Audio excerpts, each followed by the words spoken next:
Welcome back to Hoops HD, everybody. This is our Under the Radar podcast here for Wednesday, February 11th. I'm your host, Chad Sherwood, joined by Woohoo! David Griggs and John Stalika, Rocco Miller of Bracketeer.org, Mike Cha joining us as well. This Uh, might be a record crowd. Are you sure this isn't?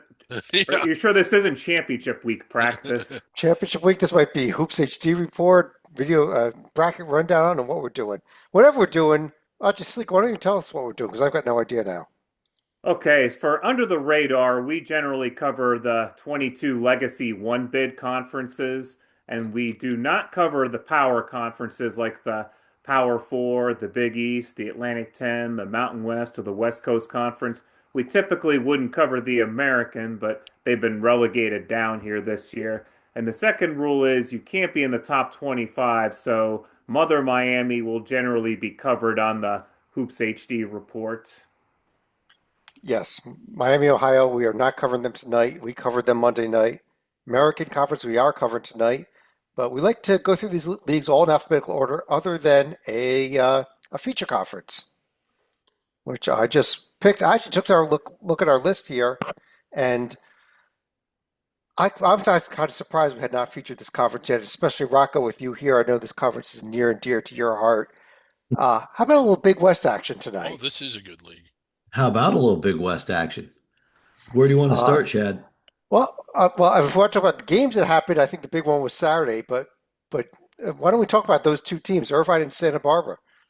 Yes, well, Santa Barbara, first of all, they've, for the majority of the last 4 weeks, could arguably make a good case they've been the best team. They got Jim Lest last Thursday, which is a guy who owns UC Santa Barbara. If you followed that series, I think that's the fourth or fifth win in a row for Davis over Santa Barbara. Does a really good job defending ball screens and a lot of the actions that the Gauchos love to run, and just tends to cripple Pasternak, one of those deals. But really impressed coming off of the loss up here, not far from me and Davis, and getting back home to beat Irvine in the big Southern California rivalry there, Gouch Eater 84-79. Cup. What are we calling it again? The Gouch Eater Cup. Gouch Eater Cup. There we go. But Mahaney had a nice game. Aiden Mahaney, 21 points, made a couple threes, made most of his twos. Nice portmanteau. Yeah, that's right. Irvine came back. This was a huge lead for the Gauchos, and Irvine stormed back, but it wasn't enough. And I think that obviously opens the door back up for Hawaii to be in charge. It's a two-way tie at the top. They already split the season series, but you look at the remaining games. Hawaii gets four at home, and their four road games are Fullerton, Davis, Bakersfield, and CSUN.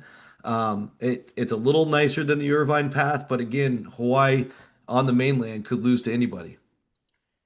And they can Yeah, beat anybody out on the islands. It's like, why don't they find some midway point between the islands and the mainland? Catalina. Hawaii We to could play in Catalina Island. It's Yeah. beautiful there. Yeah. I was going to suggest an aircraft carrier, which would work as well. But Yeah, Yeah. 1,000 miles, No. 1,100 miles would be the midway point. Yeah. yeah, Basketball Griggs, on boats has not worked in the past. Griggs, here's our remaining Irvine schedule. We note that they do still have another game against Santa Barbara coming up February 28th. That's the one remaining game between these top three teams left this season. Yeah.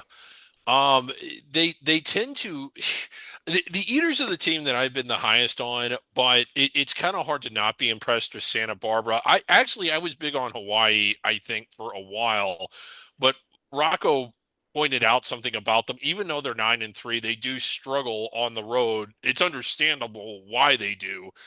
But recently, at least in the last couple weeks, I not to echo what Rocco just said, I'm thinking Santa Barbara on the court right now looks as good as anyone, maybe better than anyone. And if the conference tournament were to start today, that's who I'd pick to win it. I mean, they're And ha good. and had they not been Jim Lest, as Rocco put it, the Yeah. Gauchos could have been a half game in front of first place, in front of Hawaii and Irvine. Yeah, Yeah. well, let's talk about that Jim Les though, because they also won at Yeah. Nevada this year. This could be a dangerous team in that Big West tournament. Yeah. Whoever Yeah, draws them. I had their loss to wide UC open. San Diego. But sorry, Mike, I'll let you jump in. They're going to play each other again tomorrow, so that'll be interesting Oh, if I, they oh, I can said it's wide overcome that. open in this Yeah, conference.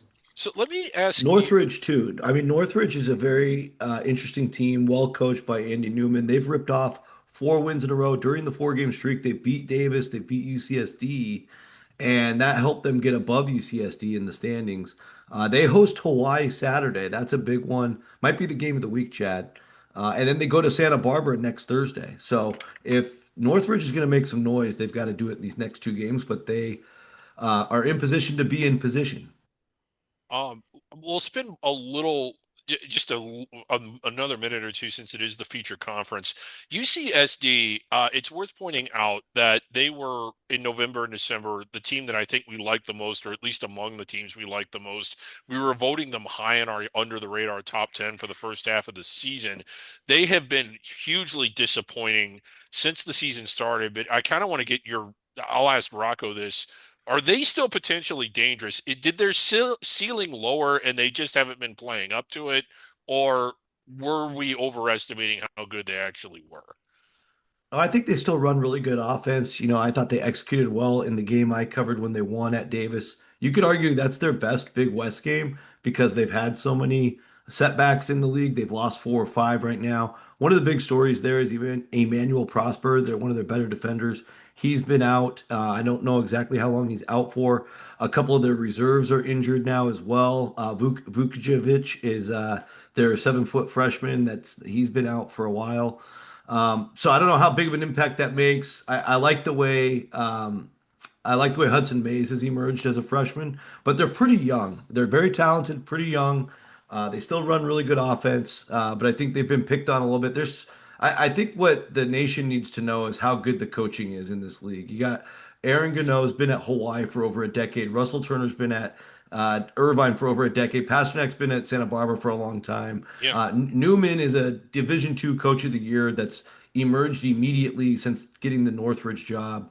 So it's just like very easy for first-year head coach like Clint Allard, even though they have such a great pedigree from last year to work off of to get out coached in some of these matchups, and that's what makes the league so great.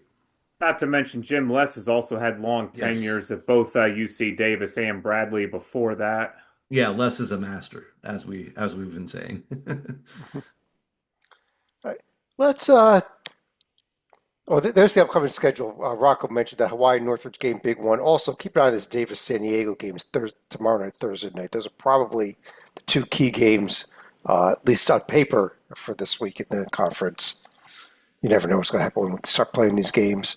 But Irvine, let's Irvine at Cal Poly tomorrow could get a little wild. Worth keeping an eye on as well. Cal Poly in the battle. Only the top 8 teams make this conference tournament. So Poly in the battle there for that last spot. Still a lot of Big. games to go though. It's big. Yeah. Jumping over to the America East, where Look at this. Salika NJIT is now half a game up, but best record in the conference. They look like the best team at times here. They were the beneficiary of Vermont having a slip up at Maine. So what NJIT did is they took advantage. They got wins against UMass Lowell and Binghamton, and now find themselves back where they were in first place by half a game just a couple weeks ago. And you look at UMBC, they also had the 1 win since that's all they were scheduled for.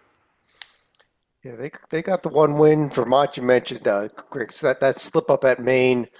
We like this Maine team heading into the season. Hadn't shown anything all year until this game, I think. Yeah, that wasn't a slip. That was a full-blown spill at Maine. It's been an exciting league within league play. It is eating itself a little bit. It's performing at a much lower level than what we're used to. But I mean, how about this? I mean, you got 3 teams within a game of each other battling it out for first place, and it's one of the conferences that still does it right. The tournaments at campus sites, so the standings mean everything. And when you look at, but even it just seems like there's a lot of parity in this league minus Binghamton. Like Maine just beat Vermont. Yeah, I think that's a fair assessment. I think top 8 teams make the conference tournament. It's pretty clear at this point that Binghamton's going to be that team left out. Yeah. But all 3 of these top 3 teams are on the road tomorrow night. NJIT at New Hampshire, UMBC at Maine, Vermont at Binghamton, two out of the three on the road over the weekend as well. Yeah. Uh, And but how not playing about each the other. So Yeah, this is kind of crazy to think about. Like, as much as Maine has digressed since a year ago, they're one game behind hosting a quarterfinal tournament game. yeah, I was also going to say NJIT's not only taking Vermont's spot at the top of the league, they're also taking their itinerary with the same road trip that the Catamounts had last week. I'll tell you quite honestly, Maine sweeps these two home games this week against Yeah, the two best teams in the conference. I think they're the driver's seat for that, at least for that 4 seed. yeah, they are. Our Uh, Black Bears are back. uh, let's move over to the American Conference. Mike, uh, as we recorded this, just before we started, South Florida got a hard-fought win at Wichita State, and UAB is about to put the finishing touches on Tulsa as well. So that's a big story there, actually, with Tulsa falling at home, which will give South Florida a full one-game lead in this conference in a few minutes here. Yeah, and Temple. South Florida, really, it's if they have a 1 game lead, it's more like 1.5 because they've swept Tulsa. That's huge. So I really think that South Florida has a pretty significant control of this conference Um, because they own the tiebreak over Tulsa.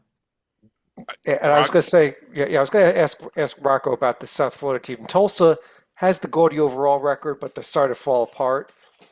Is there a path here for South Florida for an at-large bid still, if they could make it to, if they could win out all the way to the American Championship game?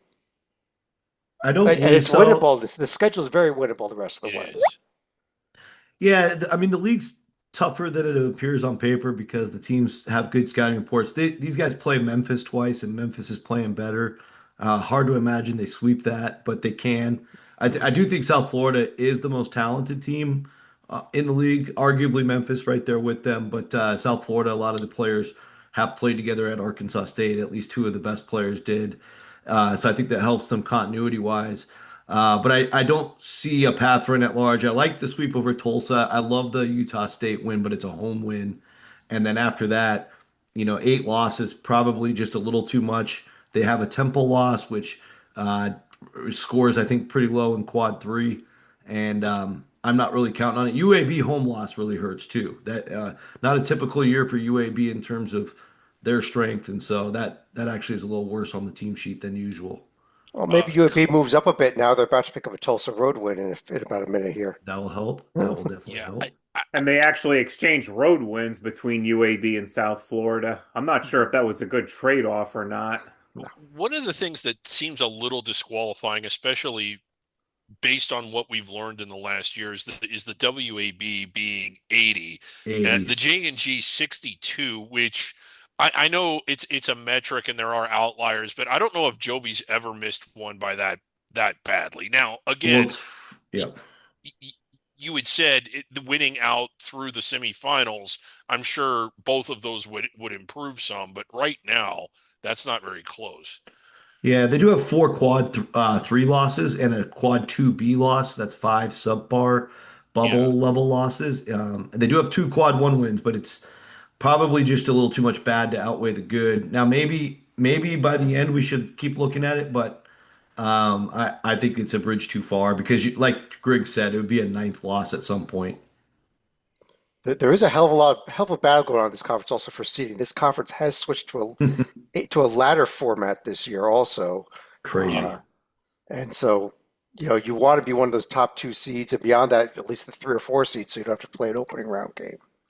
Uh, Upcoming this week, South Florida has the game at Florida Atlantic, who had life at times this season. They've kind of fallen apart recently, but that's the game. That's probably the game to circle out this schedule, honestly. Um, Memphis, other than Memphis at Utah State in a non-conference game Saturday. Yeah, which is a nice tier 3 home game for Utah State. uh, who are we up to here? Griggs, over in the Yeah, A-Sun. And how about those Austin P Governors? Huge win at Queens tonight, and now it they was. look like they're on verge of they taking control of the conference. Yes, Central Arkansas is still there, but everyone else is out of the picture at this point. Right. And when you look at Austin P, outside of Central, I mean, Central Arkansas, amazing keeping pace. That's one of the more remarkable stories of all the under the radar teams. Really, not our Central Arkansas, not a lot of history or culture of success, having an outstanding year. But I believe since they've put D1, they've had one winning season ever, yeah, and it was like one game above 500. So is that right? So mhm. it's even worse than I thought. Wow. I mean, this is so the best season in school history, and they're right there with Austin P. And as exciting as it would be to see them win it, the Govs, they've won at Lipscomb, they've won at Queens. So it's not that they've beaten the good teams at the top of the level, it's that they've beaten them away from home. I kind of think the Govs are running downhill, and they've looked like the best team in the conference by quite a bit, really. Mm, And it was a tag team effort disagree. by both the Governors Really. and Central Arkansas because they both beat Lipscomb. Yeah, Rocco, they only play once. It'll be February 25th, but it isn't Central Sugar Bears. Arkansas. I love the Sugar Bears. I know that's the women's team name, but All right, so the but women's team is now Sugar playing the men's side. yeah, the women's go by the Sugar Bears. I Sounds just like a have cereal. I just love that name so much. So, but Yeah. yes, these are the actual Bears without the sugar, and they've won 9 in a row. And I just think they've been so impressive. Ever since they went to Queens and put 100 on Queens. Now again, Austin Peay just went there and won in that same matchup. I can't wait for the 25th. I mean, they've completely turned around this program. It's They I think it's have. the highest they've ever been ranked in the history of Ken Palm, or they've only I'll, been D1 since '07. But yeah. I'll throw Um, it out there for you, Rocco. It was only 1 year ever. It was that they went 18 and 17. They did get a CBI bid that 1 year. with Jordan Howard. Yeah, he was Yeah, amazing. Yes, his yeah. brother played for Marquette. I believe that was the 17-18 season, and that is it for their entire winning D1. record in D1 since they've gone D1. They are 2 wins away from tying their team record for wins. And they Yeah, should. with Cameron Hunter boomeranging, so he transferred all the way up to Wisconsin last year. Did not have anywhere near the same kind of numbers in the Big Ten. Coming back this year, it's just been massive for them. I know in the North Alabama game the other night and the Lipscomb game, he went for 30 plus. I'm not sure what he did tonight in the win over Bellarmine, but they've got the player of the year in the conference. And I know Porter for Austin P is killing it. But Chad, you probably watched some of the game tonight. Salika, you might have too. There's this one move that Porter does every time, and I feel like if you scout Austin P and him, take that spin move away and make him do something else. But he had like 24 of his 35 tonight just on that one spin move to the basket, and Queens couldn't figure it out. I just feel like when we get to the conference tournament, the scouting reports need to be a little more dialed in. But this is such a fun race right now. It I is. know, I know Rocco likes to talk about the Sugar Bears, but unfortunately, I was watching the Gold Nuggets of Xavier, Louisiana. If you want to talk Okay. about Go Sugar real under the Bears. radar nicknames. Well, let's take a look at where are we at here? Oh, the upcoming games in the ASUN. If I can get this to show up here on the screen. Little technical problems. Central Arkansas hosting West Georgia, while Austin P is going to be hosting Bellarmine on Saturday. Yeah, Those are the two games we're circling there. yeah, But let's jump right on over to the Big Sky Conference, though. Keep things rolling here, Mike. Big Sky Conference, and the league's a blowout at this point. big week in the Big Sky. Yeah, yeah. I remember you have Portland State and then the two Montana schools. They're the top three teams. And it's each game is going to be very important, especially when those three teams are playing among each other. Uh, Go that ahead. the game that Chad just highlighted. I don't know, Rocco, if you saw this or not. They are still calling technical fouls a week after the final one. I have never seen a game with so many technical fouls. It was oh my God. Outside of Kentucky and Arkansas, but that's on the This one main had report. more. This one had more. There's a lot of heat in the rivalry, and Yeah. it's the last time Sac State's gonna host Portland State because they're going to the Big West next year. So there was a lot of animosity. As a sold out crowd, I almost went to the game, and I'm really kicking myself for not going because it looked like an amazing atmosphere. And I Oh, honestly haven't been to a game there before. Yeah, it was off the hook, and it was one of those deals. It was Saturday, and it was during a busy slate, so I had the game Yeah. on, but I had other games on. And there's this fracas, and they're separating everybody, and they're calling technical fouls. And I look Yes. over a few minutes later, and I'm like, man, why are they still replaying that? And then I realized they weren't. It was happening again. It was happening again. Yeah. Upcoming this week, Portland State. They will be at Northern Arizona and at Northern Colorado. Uh, we also have the big Montana State rivalry game on Saturday, Yeah. Always and good. one of our favorite rivalries, Idaho State, Whoa, the Idaho. King Spud It's the Trophy. battle for the King Spud Trophy. Yes, that is not made up. That We is did not not, one of this is Stalika's. not a Salika trophy. This is a real trophy. And That's that's not real. AI either. Yeah. Wow. Yeah, Why would you want to do AI on that? Yeah. fun fact for you, Chad. Yeah. Sacramento State's 0-12 on the road this year, and they get a chance to try to get their first win at Northern Colorado or at Northern Arizona. They've been awesome at home, but they can't do anything on the road under Mike Bibby. Yeah. Now we'll see. I mean, this is probably the easiest road trip of the conference, so Yeah, we'll see if they can get one. Although Northern Colorado has improved the past couple weeks.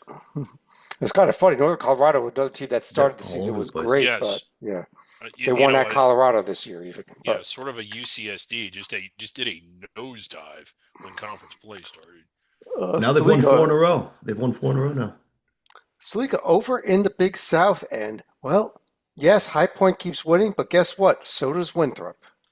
Winthrop had the tougher week where they had to go to Radford to survive what was a 2-point win, and then one of our favorite rivalries on Saturday in the Winwood Cup. Winthrop also had to Oh man. Ugh. Winthrop also had a tougher than expected game at home against the Lancers, but still managed to come out on top. So it feels like we're basically just counting down the time until Winthrop and High Point do meet for the second time. Yeah, that game will be coming up. Where is it? It's not for a couple more weeks here. February 21st at High Point. Uh, Yeah, Roadwin Exchange maybe here? Or no, High Point maybe. lost at Winthrop. I'm sorry, Yeah, I thought that was back. I had that backwards. right. But uh, let's take a quick look at the upcoming schedule for this week. High Point has to go to Upstate and Gardner Webb. Uh, well, if they don't go 2-0, I'd be shocked. And Yeah, guess it's what? it's never. Winthrop are going to Gardner Webb also. Yeah, it's never easy to win on the road, except when it is. And when you go to Gardner Webb this year, it's easy to win on the road. And Winthrop also has a bye on Saturday, so more likely we're going to be looking at a temporary first place lead for the Panthers by half a game. Rocco, over in the Coastal, this Oh, conference, wow. we called it when Charleston was having that rough non-conference portion of the schedule. They were banged up. That we really thought this team would get back in it, and they really have.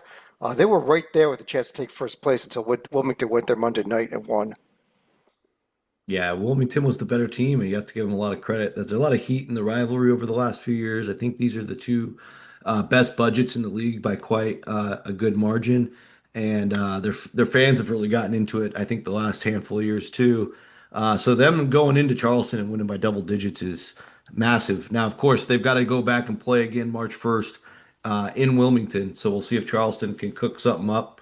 But I think the other part of that story, Chad, is the fact that Wilmington got swept by William and Mary in their previous game, and so much Yeah, of conference play is how you respond to the game before. And so Wilmington had their full focus after losing to Bill and Mary for the second time.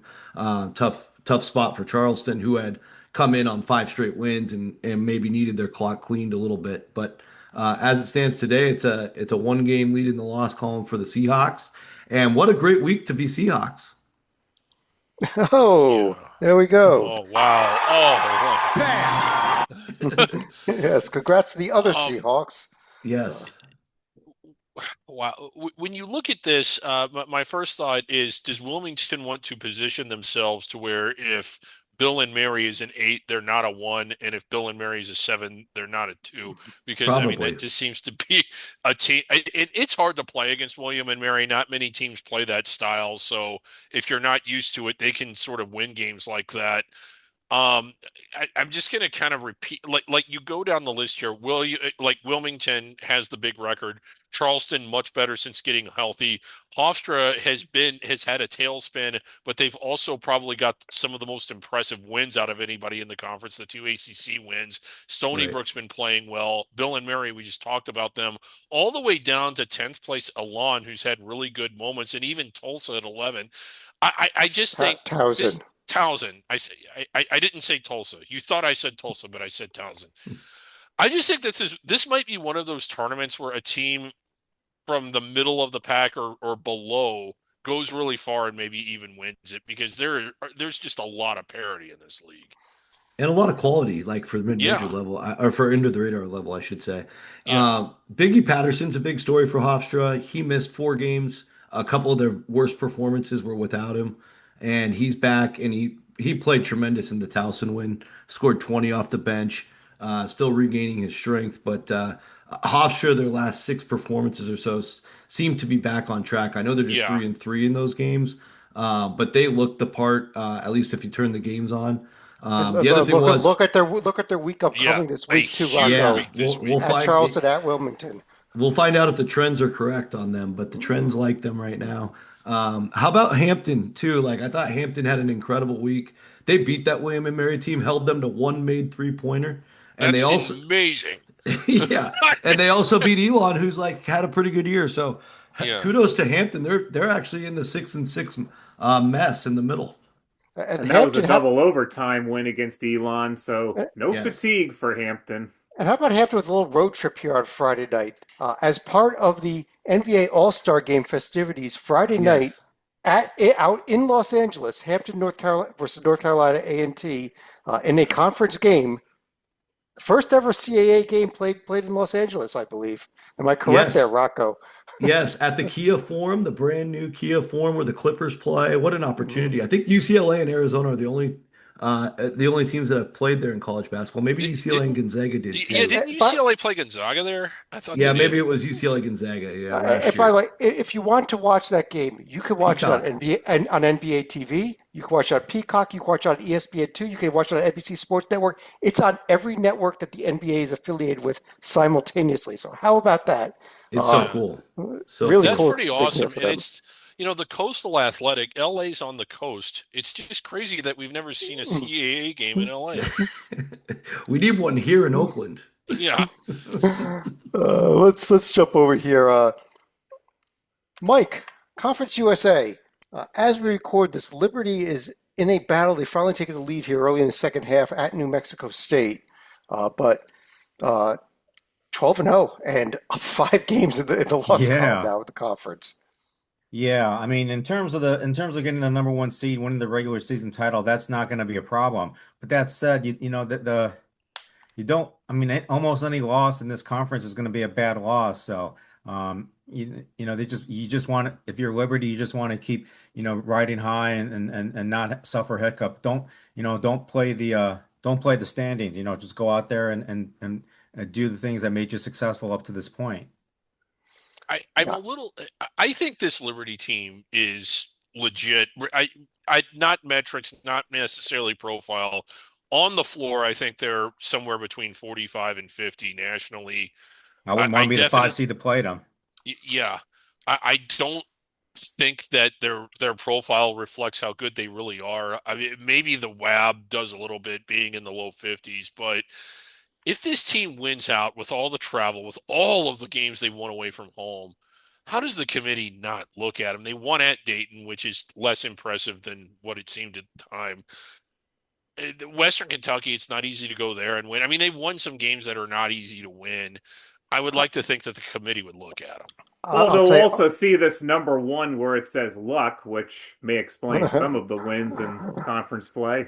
Yeah, I'll let Rocco feel this also, but I think one of the problems only 6 wins against the top three tiers. That's not even in the ballpark of some of the at-large contenders, is it?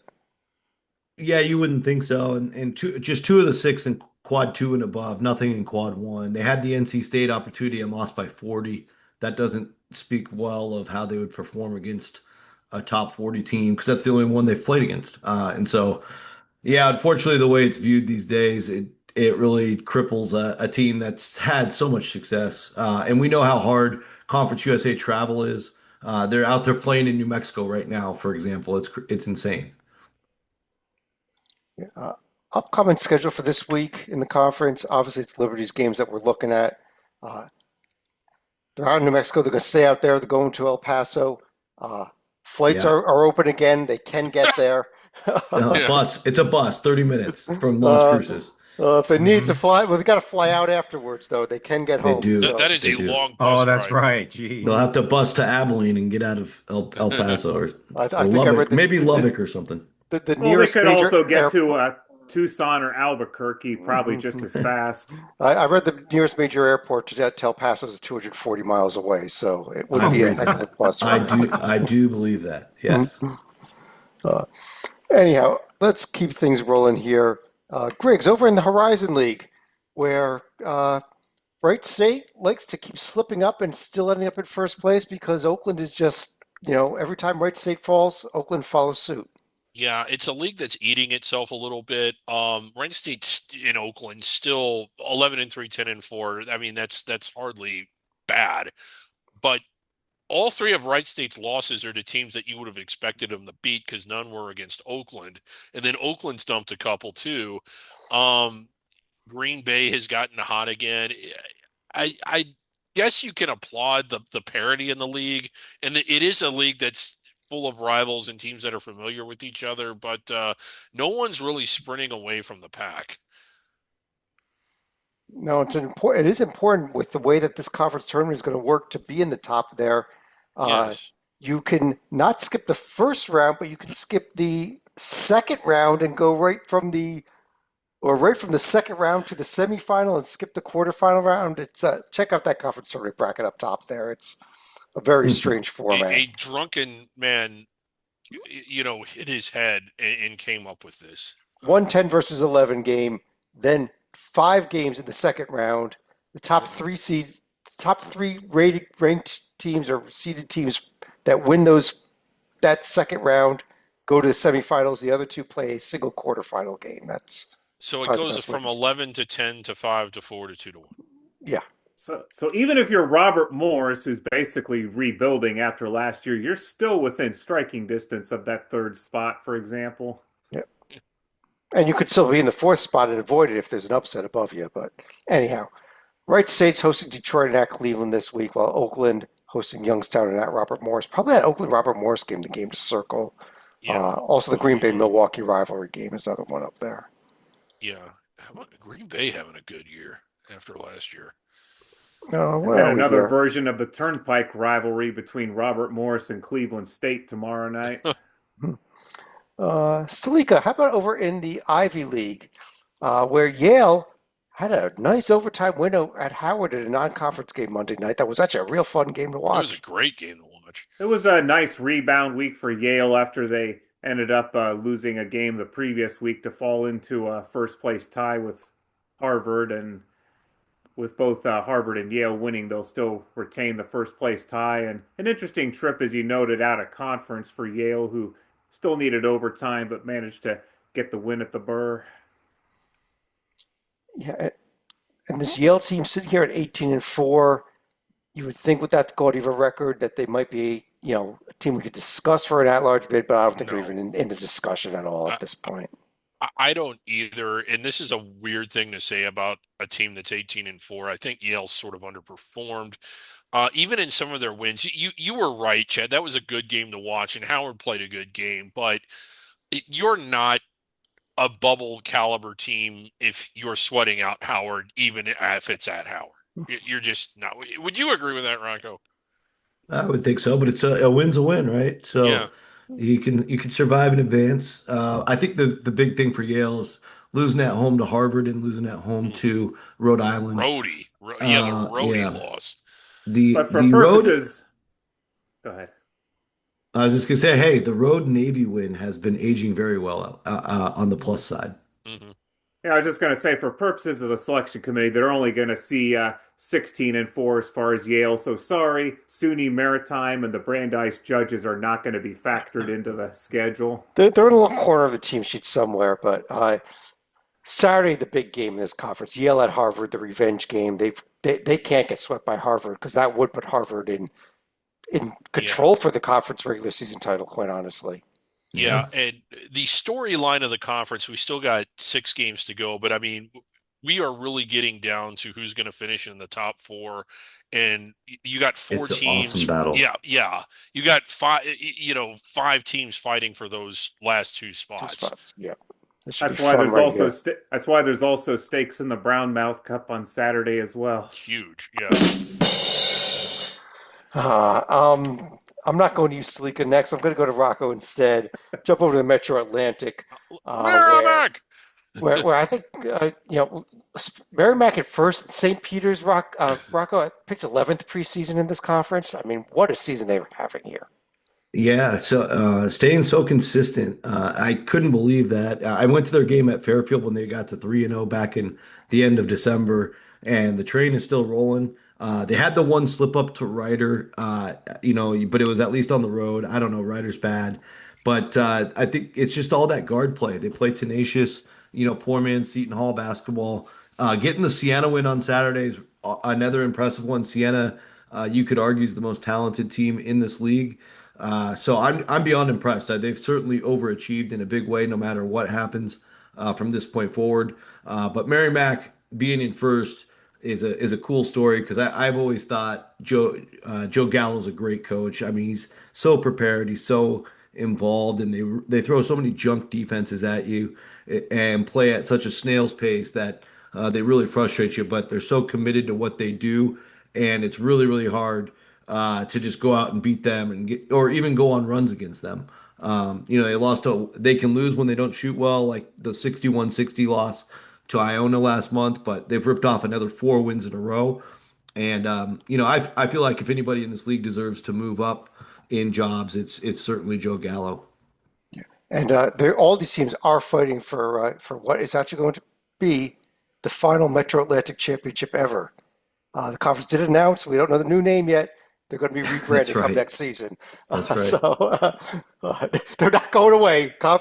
These same 13 teams will be together probably next year. The ECAC is coming back. Yeah. Maybe. Bring What it about back. just the Metro? Just the MAC, the MAC. I That's a think, I great think, name I for think a they league. want to get away from the word MAC because it can get a little confusing with the other MAC. Big games this week. Marist at Merrimack, but the Merrimack at Quinnipiac is a big one on Sunday. Fairfield at St. Peter is probably one to keep an eye on as well there. The Metro Intercollegiate Conference, the MIC. Mike, how about the other MAC? We're not going to speak about Miami of Ohio because they're not under the radar. We can discuss Akron, who is in second place, and we can also discuss the end of the Sun Belt MAC Challenge, which did go to the Sun Belt by a final score of 14-12, came down to the very last game to get there. But I believe that game was the Old Dominion Ohio game. I believe was the last game that gave it to the Sun Belt on Saturday. But Akron suffered the non-conference loss to Troy as part of that event. Yeah, you have two evenly matched teams, Troy and Akron. Those kind of teams would be, if they were in the NCAA tournament, they'd be about a 13 seed. So, it's basically a 13 seed against another 13 seed in terms of that level. Of course, we can't talk about Miami of Ohio in this podcast, but we can certainly talk about Akron. And the thing is, Miami might end up winning the regular season title, but you can't count out Akron. They're just as good as Miami, almost as good. And they could be a type of team that maybe they won't win the regular season title, but they could end up winning the conference tourney. For And those and of us that did Troy end up losing that game? Wait, Troy we're got not on beat the bad. Sun Belt yet. Sorry. Yeah, well, they got beat bad. So. Okay. Yeah. Troy lost today, yes. Yeah. But we're on the MAC half of this MAC Sun Belt discussion, Yeah. as well as actually we had a triple overtime thriller between Coastal Carolina and UMass. I thought was the best game of the day in that event. But Entertainment-wise, it was incredible. We almost had a quadrupler. Should have been. Yeah, should have been. but that's where we are. We're back into regular conference play this week, and I'll first give a shout out to Ohio University, who's going to be on national TV, ESPN1. I read tonight, actually, this is the first time that the MAC has had a conference game on ESPN1 as opposed to 2U since 1998. I mean, Wow, moving That on that, up. Wally Zerbiak here. I yeah, don't. Are you Yeah, sure about that? Sweet Because 16. there was the year Kent State was in the rank. What was the St. Mary's? well, It's they've been on in non-conference games. We're talking a okay. conference game in the MAC. Okay, Uh, because they've had teams in the rank. Buffalo got ranked into the teens. that's fine, but You know, most of these games are set before the season starts, Griggs. What yeah, channel they're going to be on? That's uh, or even when they do get selected for TV late, they don't normally end up on ESPN2, ESPNU. This was a little move up here, uh, obviously because they love Ohio University because we don't discuss their opponent.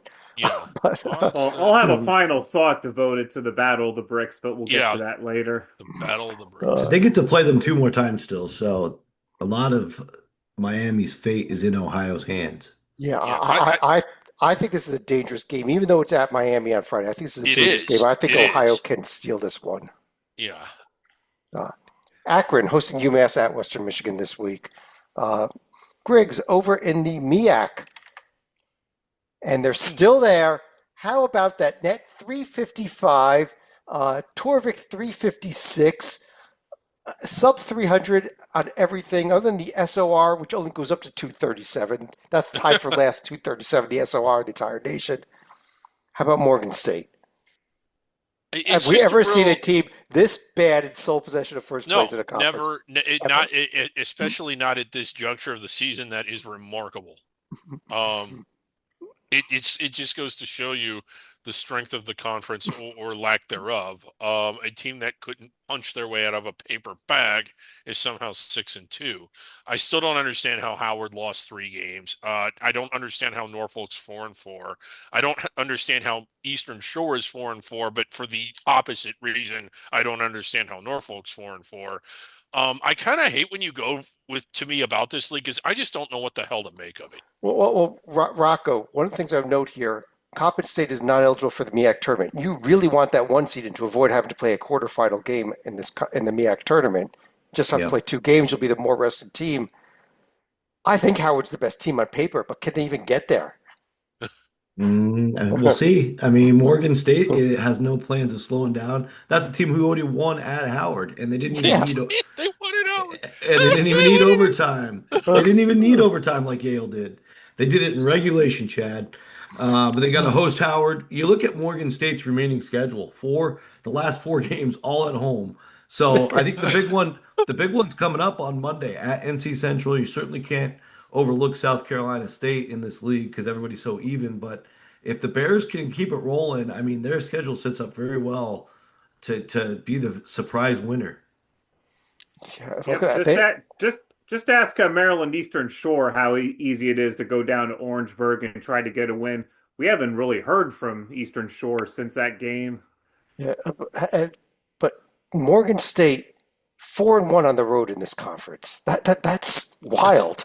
It is. And they've won at Norfolk. I mean, Yeah. Norfolk and Howard are the two tough ones, and they got them both already. Now they just got to get NC Central, and they'll have the 3 hardest. Yeah, I And never. it's Yeah, been amazing. never before has a first place team been so close to the centenary. They don't even have an all conference player on Ken Palm. It's pretty great. If they went to the NCAA tournament with that net, it would shatter the record for the worst net in the NCAA tournament. And Yeah. We need that. We need that. Oh, I don't think there's ever been a team in outside the top 300 to make it. uh, not certain on that. Yeah. Not let's sure about either. let's jump over to the Missouri Valley Conference here. Rocco, Oh. Belmont now 2 games up in the conference, although they did suffer a setback for Oh. their slim at-large chances on Monday night against Bradley in overtime. Yeah, good fight from Bradley. Alex Hubrist was phenomenal in that game, hit some big shots. I know Bradley's been going through it throughout the year, trying to find a stride, and I think that'll do wonders for their confidence, even though it's a home win. So many changes are ongoing in this league as we approach Arch Madness, which again is one of the first conference tournaments and the most beautiful tournament in the world. I think Northern Iowa is the big story right now, Chad, because Tristan Smith is healthy. And all of a sudden, these guys went from 5-6 and like feeling horrible to finally getting their full squad back. They went and Bradley came to town. They held them to under 50 in a big win last Friday. And then on Monday, just completely stomped Murray State on their home floor. And now at 8-6, we don't know what seed Northern Iowa will get, but this team, those last couple performances, they look like a Valley champion level team, which is what we expected out of non-conference. Murray State has lost, I think, 5 out of 6. And, Bradley's playing better. Of course, Belmont's going to be very tough. Illinois State, Illinois Chicago have kind of settled into, mediocre type basketball right now. And the team I think is the most intriguing is the one I went and saw, Yeah, Valparaiso. Valpo. I was, yeah. They're, they have four fr- they have 4 freshmen, and I'll just be flat out honest. They're not going to be able to keep all 4 of them. They're going to be way too expensive in the transfer portal. But man, I want this run to go as far as possible because they're starting to really click together. They dominated at Drake. They ended up winning that game by 5, but they were the better side throughout the full 40 minutes. And there's a lot of excitement brewing at Valparaiso. It's been so many years since they've been able to get excited there. Now, to Oh, get back to one of your earlier points, I've actually been to Northern Iowa once when Xavier went there. One of the best lines I've heard from there is the Panthers always go into hibernation in January, but once it's early to mid-February, they do tend to come out of that hibernation and start to go 100 miles an hour in the conference. They're doing that now. a big game tomorrow night. Northern Iowa's at Belmont. Yeah. Northern Iowa red hot. Circle this game tomorrow night. Yeah. Great The game. only one worth Great watching game. on the entire schedule, actually. Yeah, Mhm. as someone that's been championing Belmont, and it's hard to win at Bradley. They were up 3 with less than a minute to go in regulation, and ended up sort of blowing it. But that win by Northern Iowa at Murray State was one of the most impressive singular performance by any team in the conference. We really liked Northern Iowa before the start of the year. Injuries kind of plagued them. If the conference tournament were starting today, I would not be picking Belmont to win it. And this is someone that's been arguing they should be inside the bubble. This Northern Iowa team is wow. After, and by the way, Belmont at Murray State on Sunday. Murray wants to turn things around. This is their big chance here. Yeah.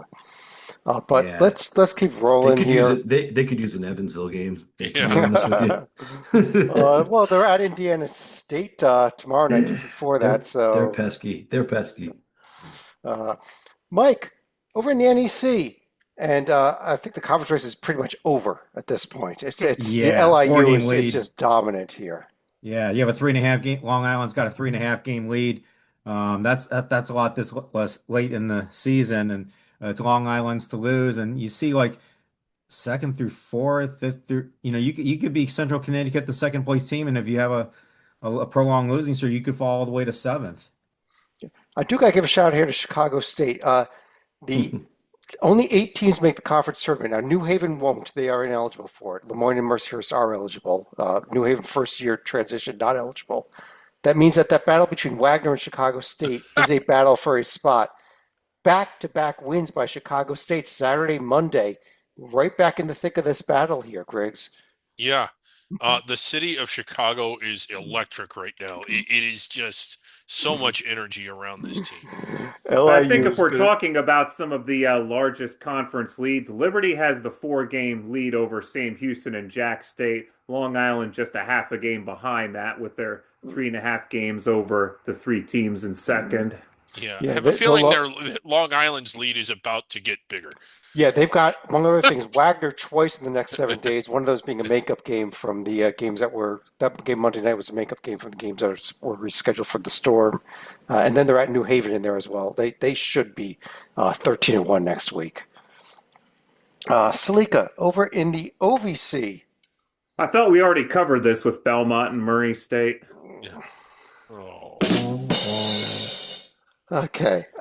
Seriously, over in the OVC, though, we got a heck of a race here. We have 6 teams all within 2 games of each other at this point.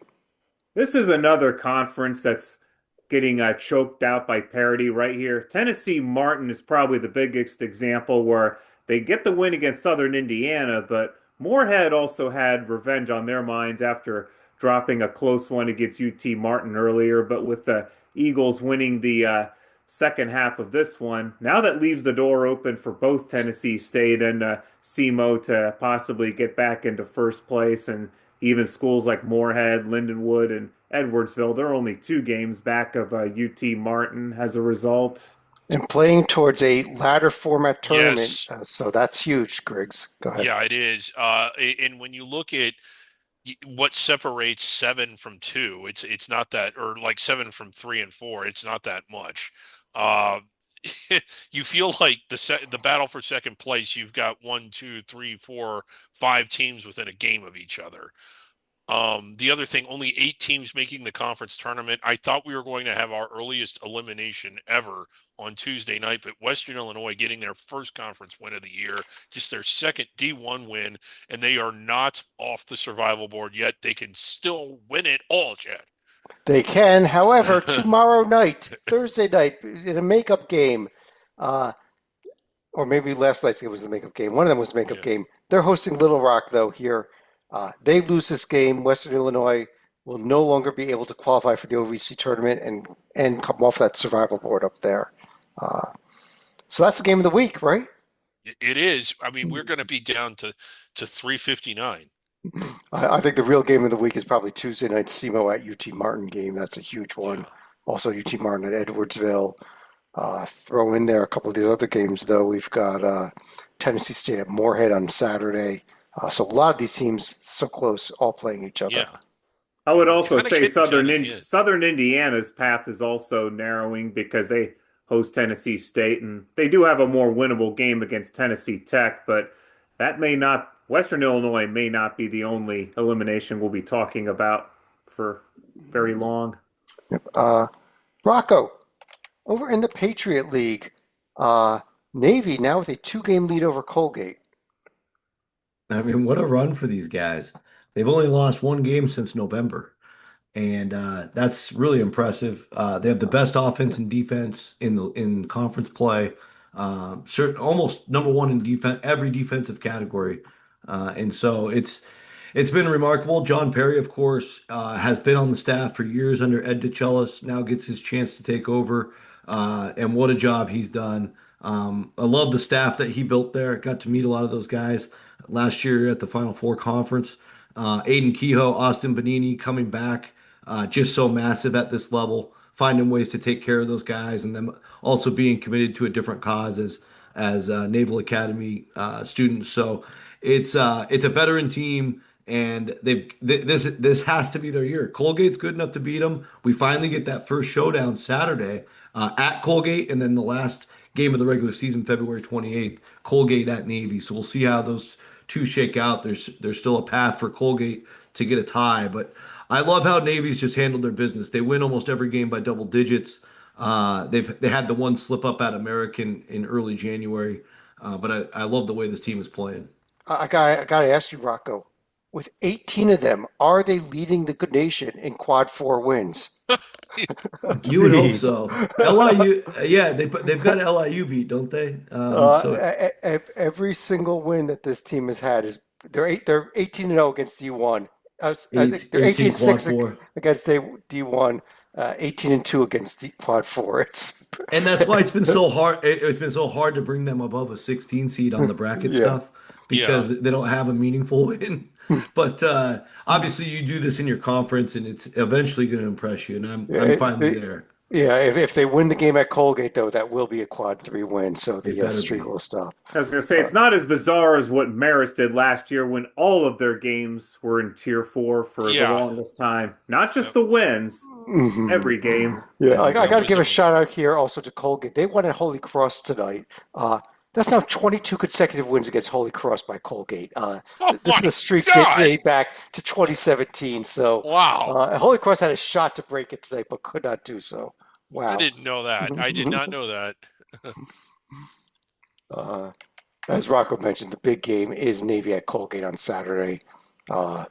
Colgate then at BU and Navy hosting Lehigh in their next games up after that. Now that I think about it, I may have actually been in attendance for one of those games where Colgate ended up beating Holy Cross and made a trip to Papagino's afterwards.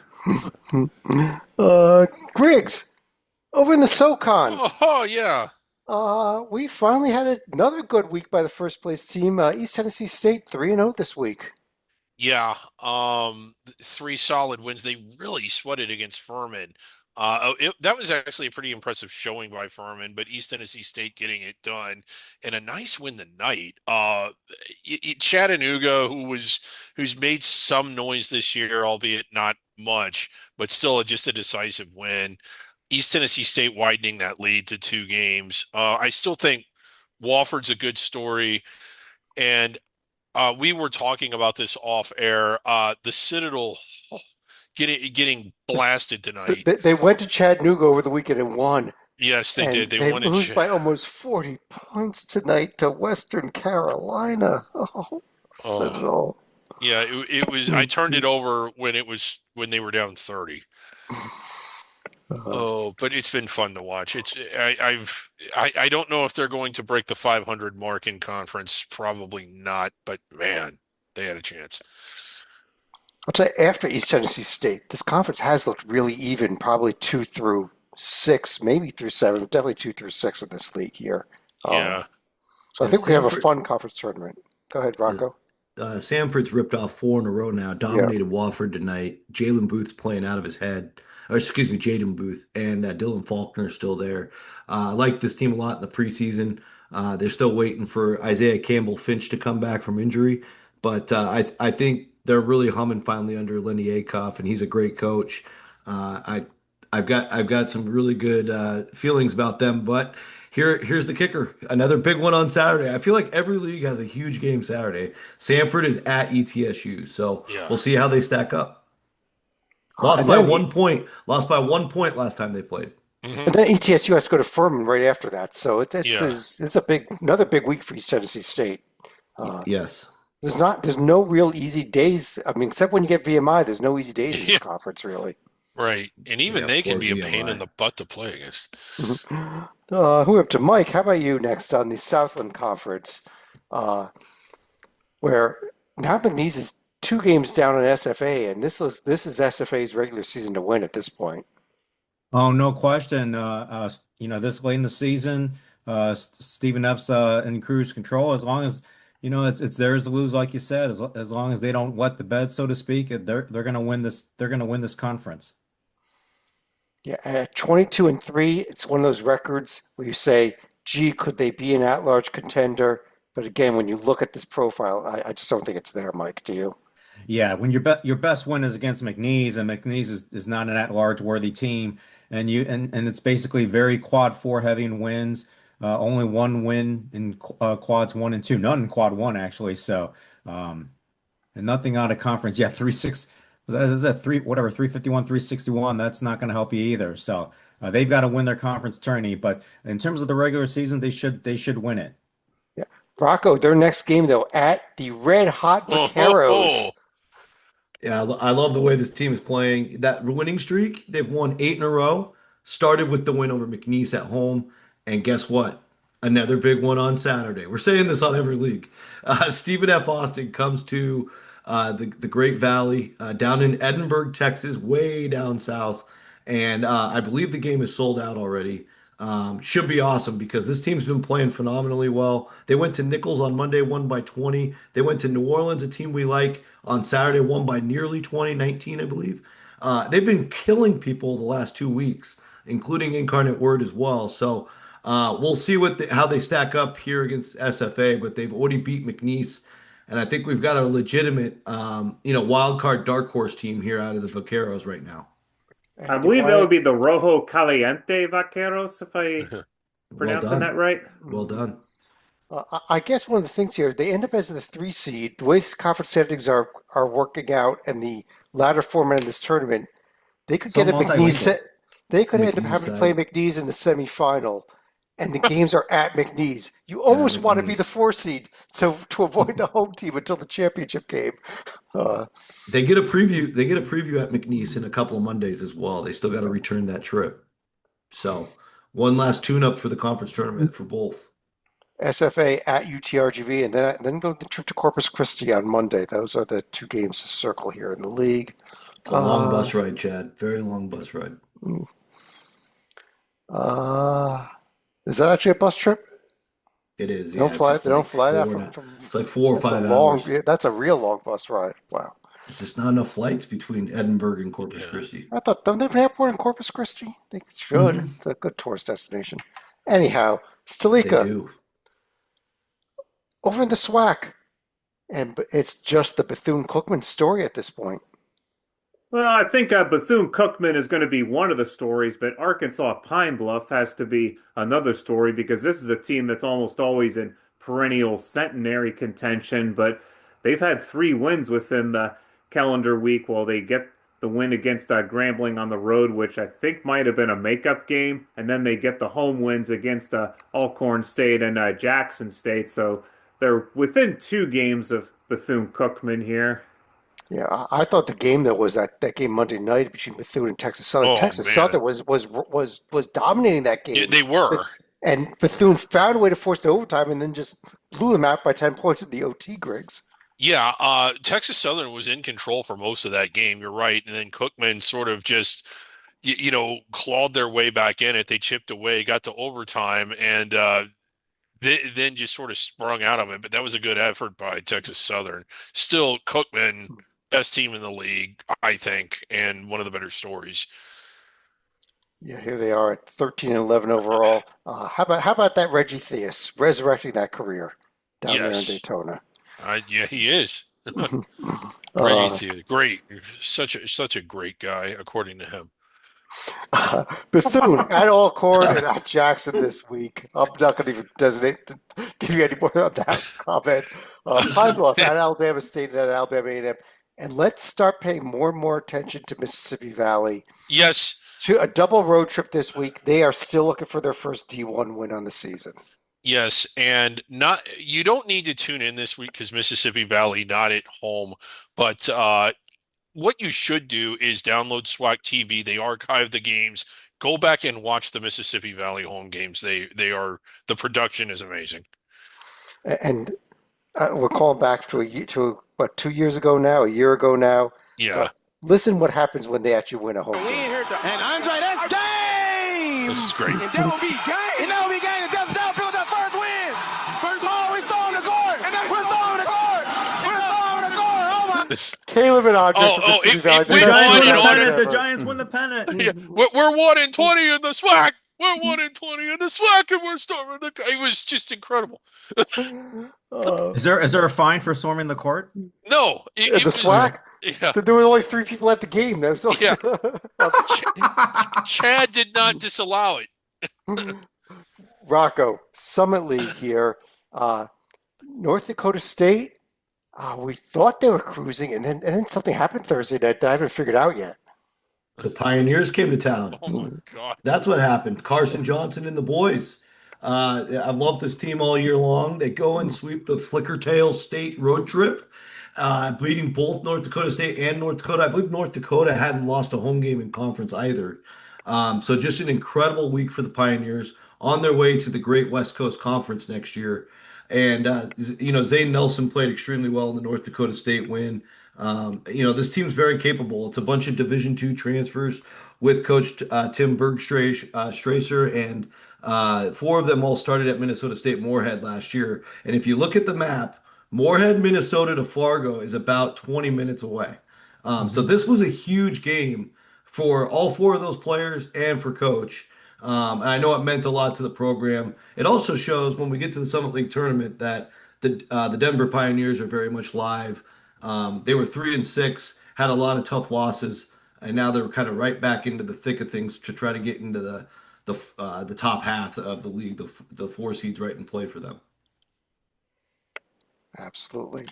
Coming up this week, let's see here. We got North Dakota State. They will be at North Dakota in their big rivalry game. Then at South Dakota State. Well, St. Thomas still owned the game back there at Omaha at KC. St. Thomas still really good. Very good. It would be fun to see the 2 of them play in the championship game. Both the regular season games were fun. And I will be there on Thursday, the 26th, North Dakota State at St. Thomas. Yeah, Hopefully awesome. it's for the title. We shall What part see. of Minnesota is St. Thomas in? St. Minneapolis Paul. or No, St. St. Paul. Paul. St. Paul. Okay, yeah. Twin Cities. Okay. Yeah. Yep. Who are we up to here? Salika, over to the Sun Belt. The other half of that, congrats. They do come back and win the Sun Belt MAC Challenge 14-12. Look who's in first. Don't but- don't go to Dustin sleep. Kearns. But Don't- now don't- by don't do half it, a game, please. tell us what's happened, Salika. Well, first of all, it was a 9-4 lead for the MAC, but I think another way to look at it was the Sun Belt would have had 4 road wins, so basically the MAC would have had to really get 5 just to avoid a tie, so to speak. But I think one of the games we covered that probably may have been the tipping point was Coastal Carolina hitting a 3 towards the end of a triple overtime and denying what would have been the first quadrupler here. I think the only game that was honestly a bit of a surprise was Northern Illinois winning at Georgia State, but it seemed like the Sun Belt won just about every other close game when you look at James Madison over Toledo, ODU upsetting Ohio, and Southern Miss beating Kent by a point. Ended up being a huge difference maker. And of course, the Troy Akron game as well. Yeah. Not quite as close. But a key in the victory there for the conference. And again, Salika, who's in first place now in the league? No, don't ask him Your that. Appalachian State Mountaineers.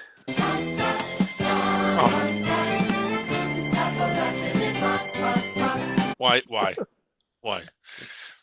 Not why? Hot. Come on. Oh, no. Yeah, sorry, Puppet. You can thank Troy losing for the Mountaineers being on top here. Yeah, that was the game tonight, Rocco. Troy, it wasn't even as close to that 12-point final score to Texas State.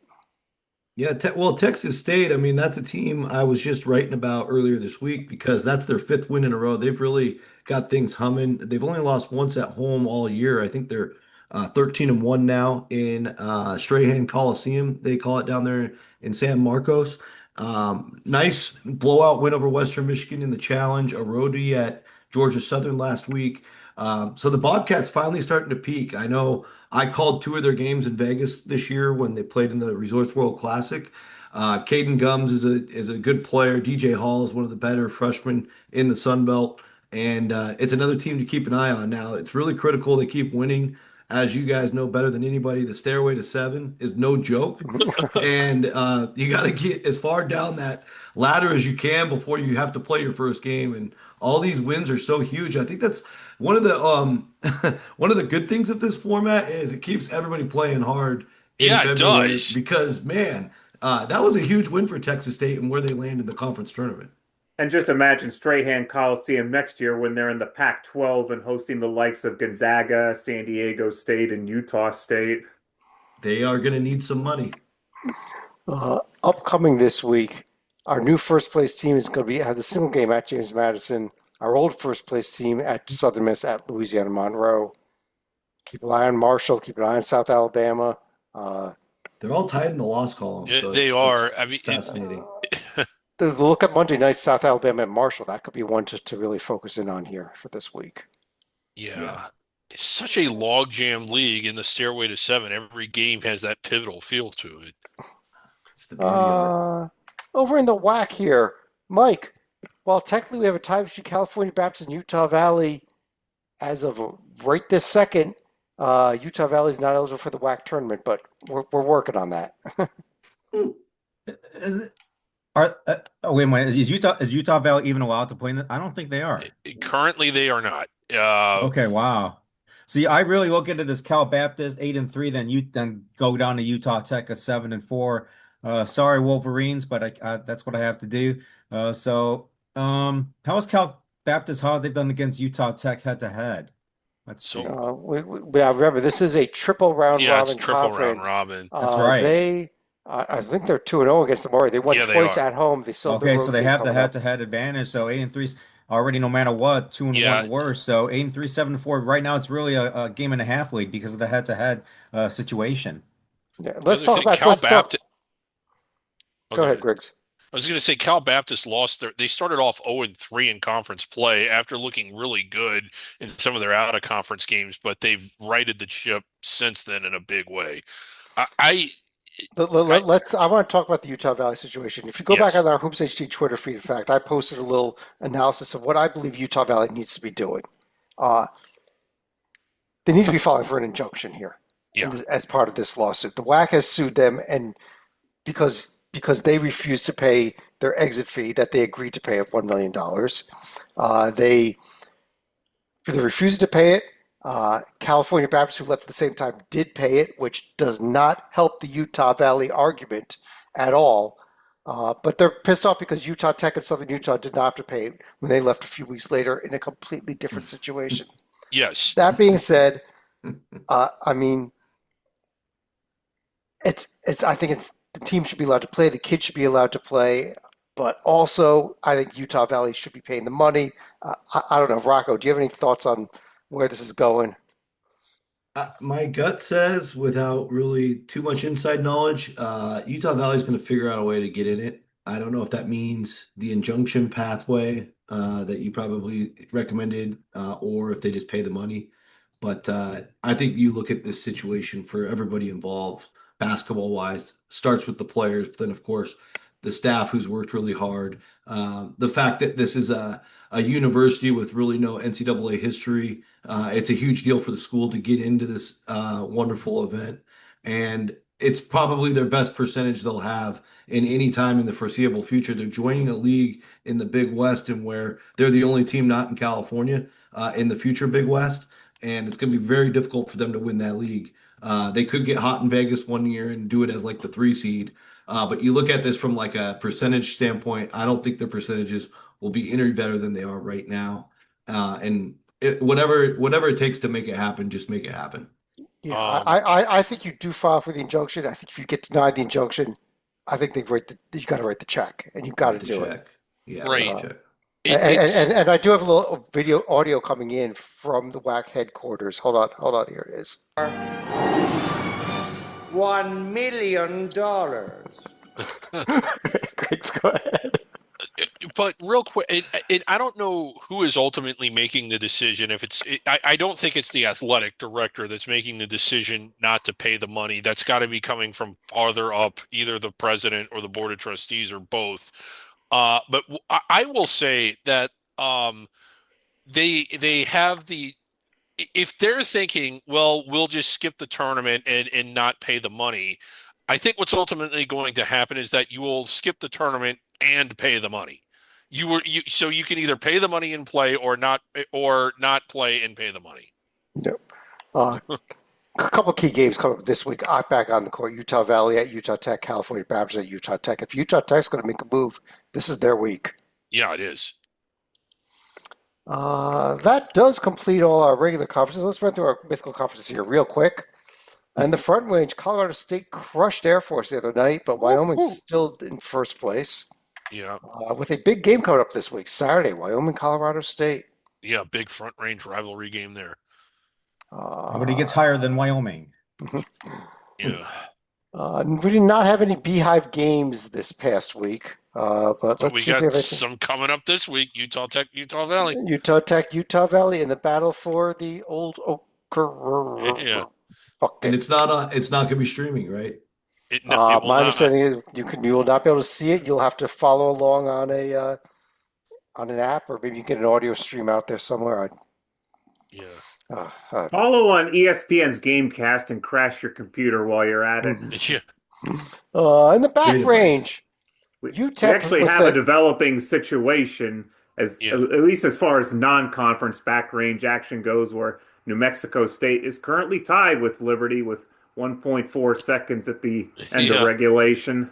I'm trying to get an updated score up there on the screen. There it is. Just a few seconds left there. And meanwhile, New Mexico up big on Grand Canyon early as we record this. Yeah. Arizona is still winning the conference. Other upcoming games, there aren't any besides ones we just discussed. Top range. We had a lot of action this week, but Gonzaga still winning the conference. I'm sorry. Liberty just hit a buzzer beater here, and they will survive yet another Conference USA game. Okay, Salika just blew up my headphones, so I'm not saying where we go from Yeah. here. Thank you, John. You're welcome. I didn't think you had that in you, John. There's the upcoming top range games. Let's go through real quickly through the last few here. Our last conference of champions, and Arizona still with the lead here, but Cal is closing in on them. Griggs. Yes. Yeah, they are. Oh man, No Kyle games just this week, though. yeah, tied in the loss column. This Uh, conference is too far-fetched. yeah, so let's I'd just go like to our to. Hoops HD top 10 list here. Top 10 list for February 11th. We got a bunch of honorable mentions. Teams that did not quite make the list. Utah Valley, getting a little love from us. McNeese, California Baptist, Austin Peay, Troy, Portland State, and how about Morgan State getting on that honorable mention list? They deserve it. Well, yeah, When you're what they've leading, when done you lead your is, conference at a 355 net, you deserve to be in the top 10. yeah, At number 10, Tulsa coming in there before they lost today. before the loss tonight. Yeah. At number 9, UNC Wilmington. We discussed them leading the CAA. Tie for 7th between Akron and Hawaii. How about Hawaii getting on that list? Yeah. At number 6, Tie Point out of the Big South. Number 5 is Yale, still up there. South Florida at number 4, leading the American and high on our list now. Stephen F. Austin coming in number 3. Number 2, how about Belmont? Still way up there despite the loss. Yeah. And probably no surprise, Stalika just clued us in on it. The luckiest team got even luckier. Liberty gets that big win tonight that Stalika told us about and is number 1 and under the radar. Let's run through each of you for their final thoughts. Stalika, you could start it off so that you don't blow up my earphones again. Okay, I'm going to go back to the Battle of the Bricks that we had mentioned. The last time OU got swept against the Red Hawks was back in the 2010-2011 season. At that point, Ohio led the series 97 games to 91. But since then, it has been completely one-sided in the favor of the Bobcats, where OU has won 24 out of the last 29 games to take a 121 to 96 game edge here. So Chad has reason to be worried. I know we've talked about the wagon wheel as the signature rivalry in the MAC, but I don't think anyone else in the MAC has ever made the tournament more than 7 times. If you look at these two flagship programs, Miami's been to the tournament 17 times, along with 4 Sweet 16 appearances. OU, they've gone 14 times, 3 Sweet 16s, and 1 Elite 8 appearance going back to the 60s. There you go. Mike.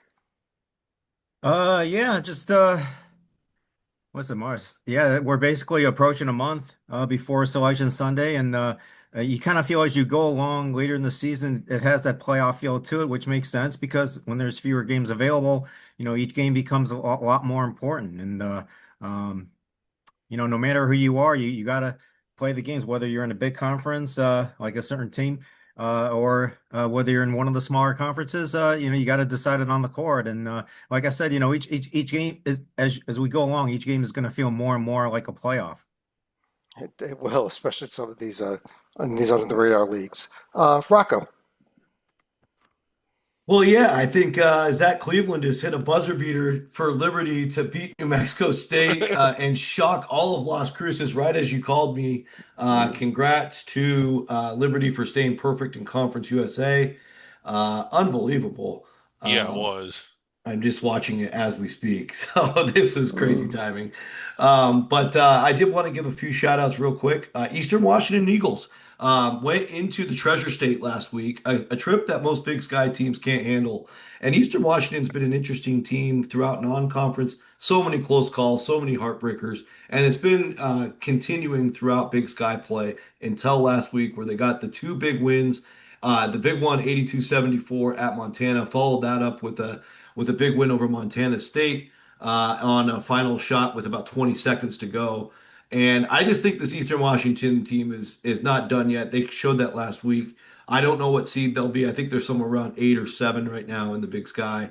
But keep your eye on them. Over in the OVC, I think SIU Edwardsville gets a quick shout out. Jack Campion was amazing in both wins last week. They went to Lindenwood and Little Rock, 2 of the tougher places in the league this year, and beat them both. And then last but certainly not least, I think Cornell is playing their best basketball of the season. They had lost to Columbia earlier this year, and they get revenge in that game by beating them by 21 points.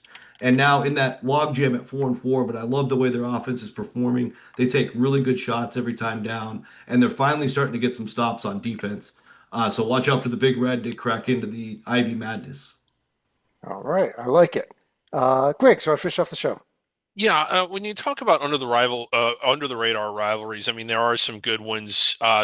Iona Manhattan is sort of reviving a little bit. We certainly missed the Battle of Brooklyn. The Wagon Wheel is probably the signature one. The Battle of the Bricks is up there, but there is another one. I know when Stalika used to cover the under the radar rivalry or like under the radar game of the day. I think he mentioned this one once. Just a couple facts about this rivalry it's under the radar. People don't know this. These two schools are just 8 miles apart, and they had never played in the NCAA tournament. And there was a game this past week, and it was really exciting with North Carolina winning it. Griggs, do you know what under the radar means? What? I forget. Did we cover it at the beginning of the show? Anyhow, I've got no idea. Uh, I do want to thank everyone for joining us. We'll be back Sunday night with a little bit later than normal Sunday night, but I think around 10 o'clock Eastern. But we'll be back Sunday night with the bracket rundown show, Monday with the Hoops HD report.